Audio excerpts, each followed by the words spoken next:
গাছ আমাদের পরম বন্ধু, মানুষ ও পরিবেশের জন্য এক অমূল্য সম্পদ। খাদ্য, বস্ত্র, পুষ্টি, বাসস্থান, ঔষধপত্র, অর্থের যোগানদাতা হিসেবে বৃক্ষের অবদান অনস্বীকার্য। তেমনি পরিবেশের ভারসাম্য সুরক্ষা ও উন্নয়নে বৃক্ষ গুরুত্বপূর্ণ ভূমিকা পালন করে। প্রাণীজগতের অস্তিত্ব উদ্ভিদ জগতের উপর নির্ভরশীল এবং এ যেন এক অবিচ্ছেদ্য অংশ। তাছাড়া পৃথিবীকে বাসযোগ্য বাসস্থান গড়ে তোলা এবং কোনো দেশের পরিবেশের ভারসাম্য রক্ষার জন্য অবশ্যই 25 ভাগ বনভূমি থাকা জরুরি। কিন্তু আমাদের রয়েছে সরকারি নিয়ন্ত্রণাধীন মাত্র 10 ভাগ বনভূমি এবং 7 ভাগ গ্রামগঞ্জে রোপিত বা সৃজিত বনভূমি।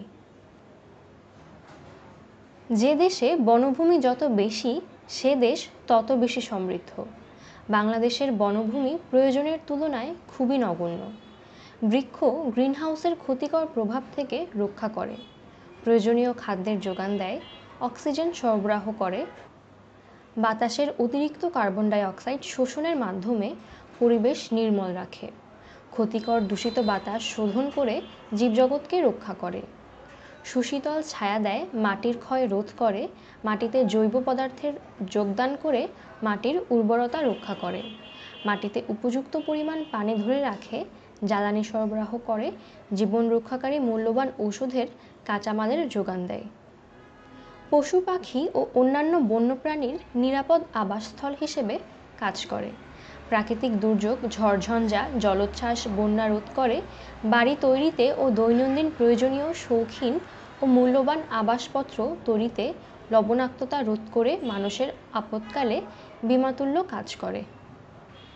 গাছ মাটিকে বিশুদ্ধ ও পরিষ্কার রাখে, বাতাস পরিষ্কার রাখে, বায়ুর লেয়ারের তাপ কমিয়ে আবহাওয়া ঠান্ডা রাখে, বায়ু দূষণকারী পদার্থ যেমন কার্বন মনোক্সাইড, সালফার ডাইঅক্সাইড শোষণ করে এবং গাছের পাতা ঝড় বাতাসের গতিকে রোধ করে, বৃষ্টির সৃষ্টি করে ও মরুময়তা রোধ করে।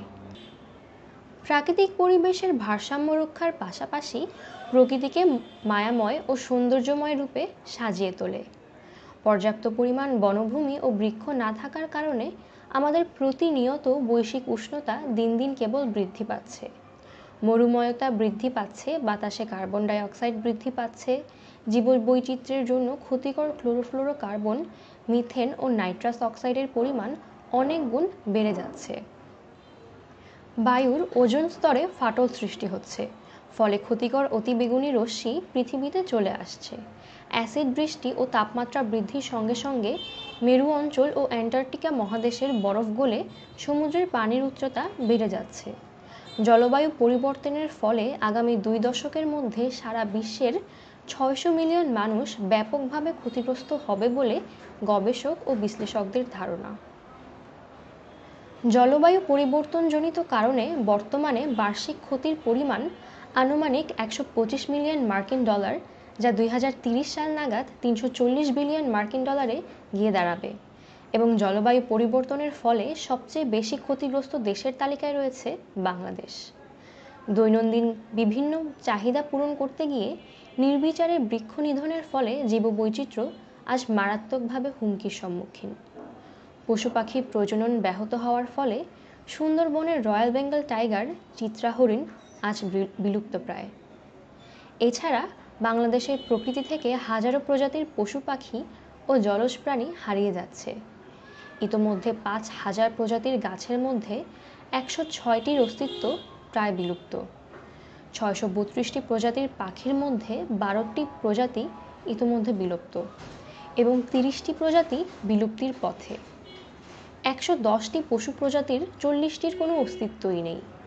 780টি প্রজাতির মাছের মধ্যে 54টির অস্তিত্ব নেই বললেই চলে। বিশেষজ্ঞদের ধারণা মতে 2030 সালের মধ্যে কৃষি উৎপাদন 30% কমে যাওয়ার আশঙ্কা রয়েছে এবং দক্ষিণ এশিয়ার 22% কৃষি জমি ধ্বংস হয়ে যেতে পারে। একটি গাছ 10টি এয়ার কন্ডিশনারের সমপরিমাণ শীতাতপ আবহাওয়া তৈরি করে, 750 গ্যালন বৃষ্টির পানি শোষণ করে, বায়ুর লেয়ার থেকে 60 পাউন্ডের বেশি ক্ষতিকর গ্যাস শুষে নেয়, 1 গ্রাম পানি বাষ্পীভবনে 580 ক্যালোরি সৌরশক্তি ব্যয় করে এবং একটি বড় গাছ দিনে 100 গ্যালন পানি বাতাসে ছেড়ে দেয়। 1 হেক্টর সবুজ ভূমি থেকে উদ্ভিদ প্রতিদিন গড়ে 900 কেজি কার্বন ডাই অক্সাইড গ্রহণ করে ও সালোক সংশ্লেষণ প্রক্রিয়াকালে 650 কেজি অক্সিজেন দান করে। একটি মাঝারি আকৃতির আম গাছ 40 বছরে 14 লাখ টাকা মূল্যের অক্সিজেন তৈরি করে। 5 হেক্টর পরিমাণ বনভূমি থাকলে 3 থেকে 4 ডিগ্রি পরিমাণ তাপমাত্রা হ্রাস পায় এবং বাতাসের আর্দ্রতা বৃদ্ধি পায়। বৃক্ষ 85 থেকে 90% শব্দ শোষণ করে শব্দ দূষণ রোধ করে। 1 লাখ ইট পোড়াতে গিয়ে 2500 মন জ্বালানি কাঠ দরকার হয় এবং রান্নার কাজে আমাদের দেশে প্রতি বছর দরকার হয় প্রায় 107 কোটি মন জ্বালানির কাঠ। সাধারণত বর্ষার প্রারম্ভে বৃক্ষ চারা রোপণের প্রস্তুতি শুরু হয়। উপযুক্ত সময় হিসেবে জুন থেকে আগস্ট মাস উত্তম। বৃক্ষ চারা রোপণের আগে আদর্শ ও মানসম্মত চারা নির্বাচন করতে হবে। সে লক্ষ্যে বিশ্বস্ত সরকারি বা বেসরকারি নার্সারি হতে চারা ক্রয় করতে হবে। বৃক্ষের চারা রোপণের ক্ষেত্রে স্থান নির্বাচন একটি খুবই গুরুত্বপূর্ণ বিষয়। সঠিক স্থান বুঝে সঠিক জাতের বৃক্ষ চারা রোপণে প্রকৃতি, পরিবেশ, সৃজন, ফলন ও বৃক্ষরোপণের প্রকৃত সুফল পাওয়া যাবে। অন্যথায় সুফল পাওয়া সম্ভব নয়। বিশেষকারী বাড়ির উত্তর পশ্চিমে উঁচু বড় জাতের বৃক্ষ, দক্ষিণ পূর্ব দিকে ছোট মাঝারি আকারের বৃক্ষ লাগাতে হবে।